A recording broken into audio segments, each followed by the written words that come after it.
আসসালামু আলাইকুম আর সবাইকে বাসি ঈদ মুবারক।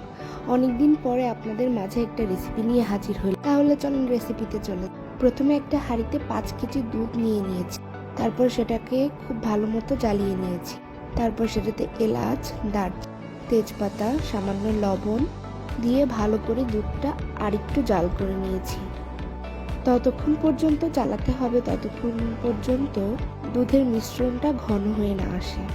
এরপর একটা বাটিতে সামান্য পরিমাণে দুধ তুলে নিয়ে তার মধ্যে হাফ কাপ মতো পাউডার মিল্ক মিক্সড করে নিয়েছি। খুব ভালো মতো এটাকে মিক্স করতে হবে যেন কোনো লাম্পস না থাকে।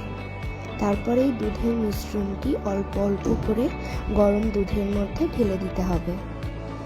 আসলে গুঁড়ো দুধটা অপশনাল, কিন্তু গুঁড়ো দুধটা দিলে স্বাদ আরও একটু বেড়ে যায়। এটা আমার প্রিফারেন্স আর কি, এটা না দিলেও চলবে, এটা অপশনাল। আমার গুঁড়ো দুধের স্মেলটা ভালো লাগে বলে, ফ্লেভারটা ভালো লাগে বলে আমি সবসময় দুধের সব রকম রেসিপিতে গুঁড়া দুধ ইউজ করতে পছন্দ করি।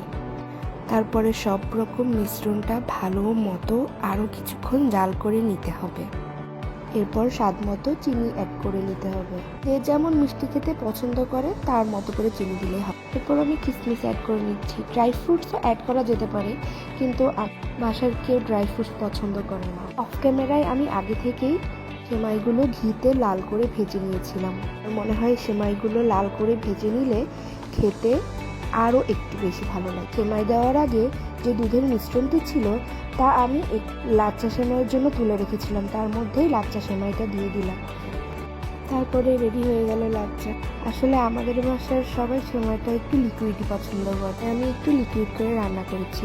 আপনারা একটু ঘন পছন্দ করলে আর একটু সেমাই অ্যাড করতে। ভালো লাগলে লাইক, কমেন্ট, শেয়ার করে পাশে থাকবেন। আল্লাহ হাফেজ।